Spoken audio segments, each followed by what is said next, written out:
All right,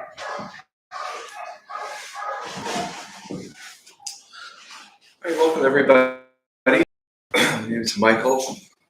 Be just leading tonight's meditation. Is there anybody here for their first time? Wow, right on. So we're going to sit for 20 to 25 minutes. And then after that, we can take a few minutes if anybody has any questions, anything they'd like to share about sitting. It's always nice to have a little conversation. I could share a few thoughts on something, and then we'll probably meditate again for the rest of the hour. So as far as sitting, just, find somewhat of a comfortable position with your back straight. We're just going to focus on our breathing. One breath in, one breath out, and any distraction. The mind is not going to stop from all day into here. It's going to keep going, and every time we start trying to get distracted, we're just going to focus back on our breath, and that's it. It's pretty simple. Does anybody have any questions or anything they'd like to ask prior to starting?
I was thinking about, one of the most I don't know, how many people, because new people like are familiar with Buddhism. So I think, it's kind of the question of like, why do we sit? Why do we meditate? Um, and obviously, Buddhism is sort of everything like Zen, all these things are under the umbrella of Buddhism. But in Zen, a big part of it is sitting. And I think such a big part of that is, I guess the answer to why we sit would be we sit to sit. There's no reason for doing it other than to do it. We don't have any expectations on ourselves, on our practice, what we should be, what we should do. And I think about how, even for myself, how we're just all made up of these conditions because there's no permanent self in Buddhism. And just all made up of likes and dislikes and favorite things. And I mean, there's really, I think that so much of what we define ourselves by is meaningless, and it's easy to do, I think, in our society. It's just, it's how it is.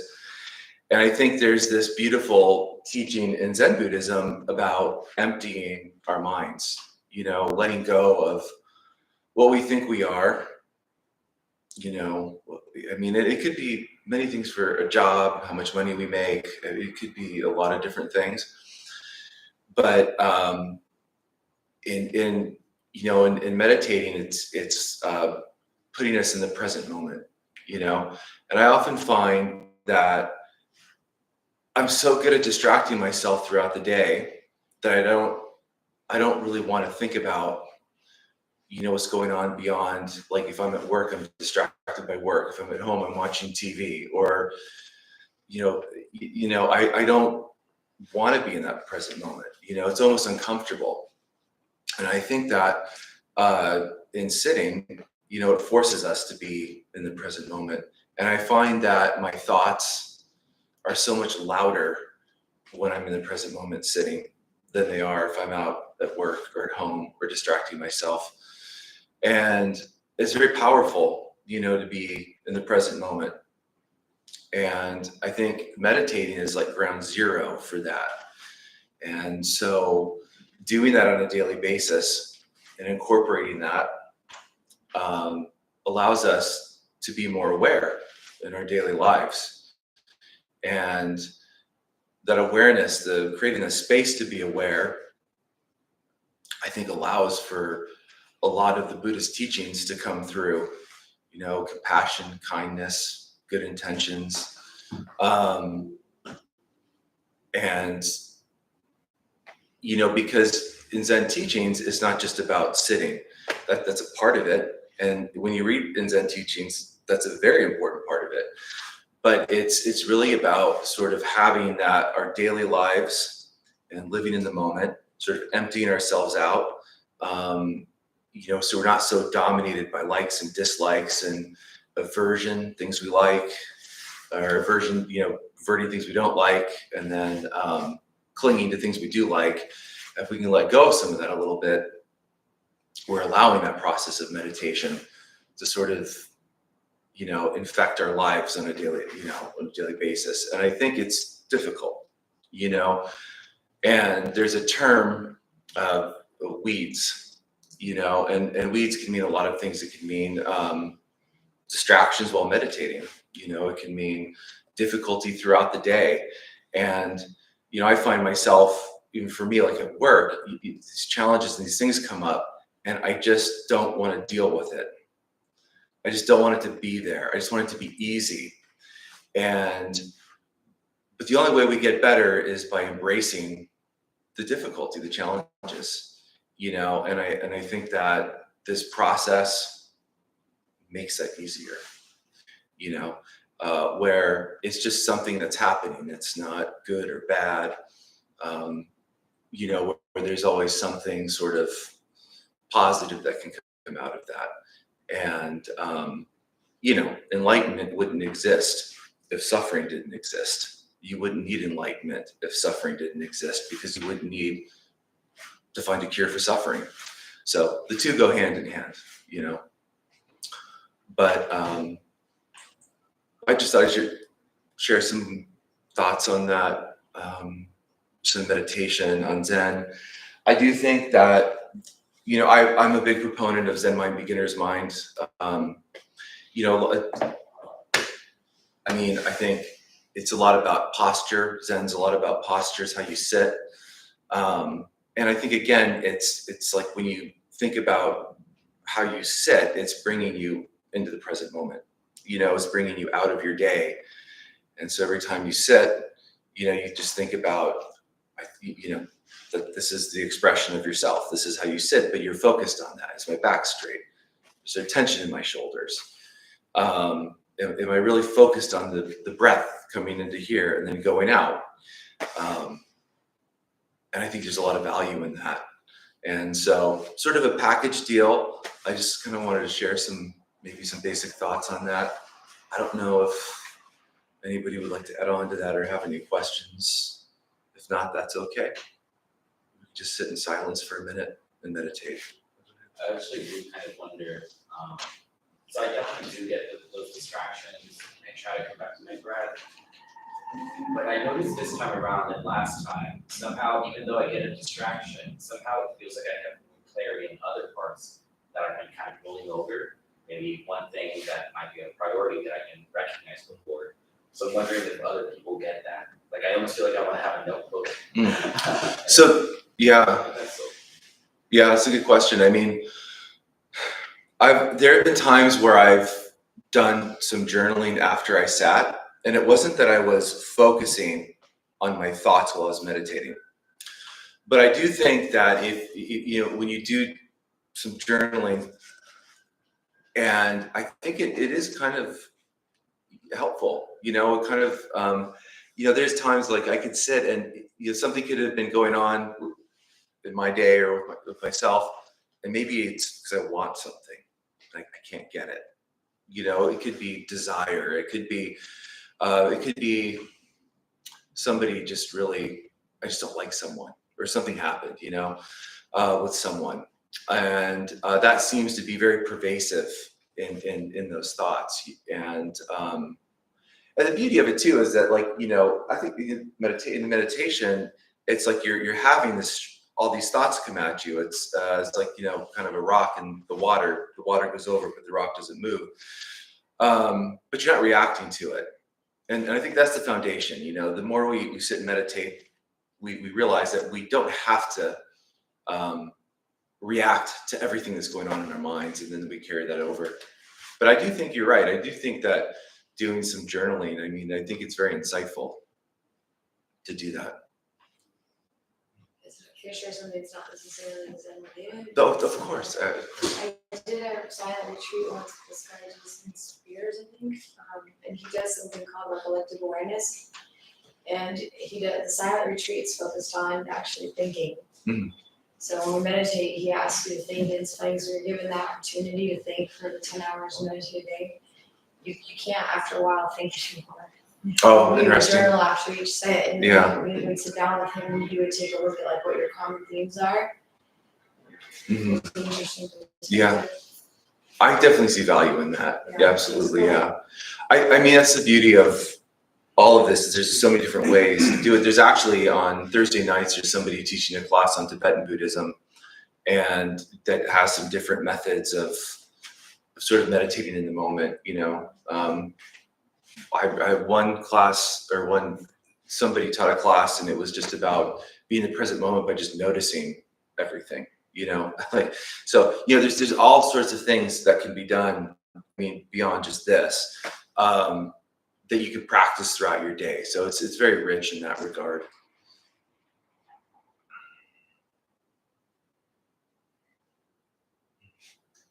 So I understand that, of course, if you get distracted, you're supposed to bring your attention back to your breath, and that's supposed to be your focal point throughout the meditation. If you notice you start falling asleep during the meditation, do you just still then try and focus on your breath, or do you do something to like try and stay awake, or what do you do? I think a lot of that has to do with posture. I mean, I definitely think if you are falling asleep, then maybe just check your posture. You sitting up straight, like, do you have something to say? Oh, well, there you go. Meditating with your eyes closed, open them slightly if you feel like you're a little sleepy, because you're less likely to drift off if your eyes are open. Yeah, that's good. Yeah, I think kind of just posture. Like if you really focus on having like a straight back, or I don't know if you just sitting up straight. I just find for me that some of these things help to keep me focused. But people, it happens though. They do have to have silence the first Saturday of the month, and so there are some walking meditation, the cleaning meditation, but the 90% of it is sitting, for 20, 25 minutes at a time, and it's easy to, want to do that. But again, I think that's part of the challenge, and I think, I enjoy that because I think that's the kind of the purpose of some of these endeavors is to show yourself that you can push through discomfort and dis-ease, and the more if you're doing that in meditating, then ideally that carries over if as you get deeper into practice in your daily life. So and I think there's that's this kind of thing on the weeds, it's embracing the difficulty, it's embracing the challenges, it's perfectly normal, it's perfectly fine to be bombarded with thoughts when you meditate, and it's normal. If you weren't, honestly, you're probably not doing it right. That's just how it is.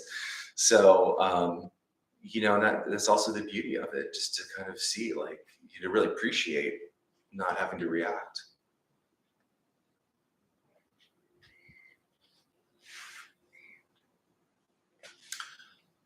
I'm gonna meditate for the final 15, 16 minutes.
Well, I want to thank everybody for coming out.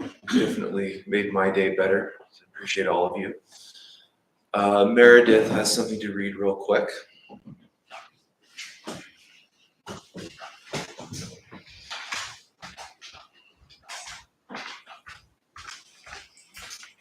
Hi, everybody. Tonight's Miss Meredith.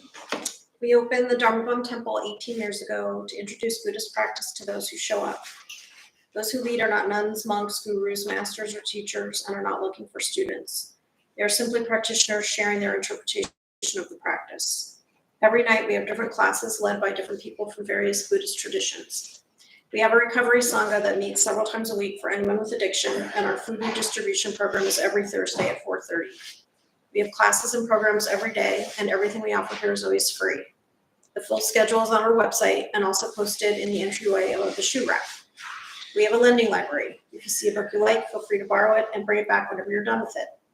If you could please straighten your seat or cushion before you head out, and if a few people could stay to close and latch the windows, that would be great. Thank you for being here. We wish you well, and we hope to see you all again soon. Thank you, everybody.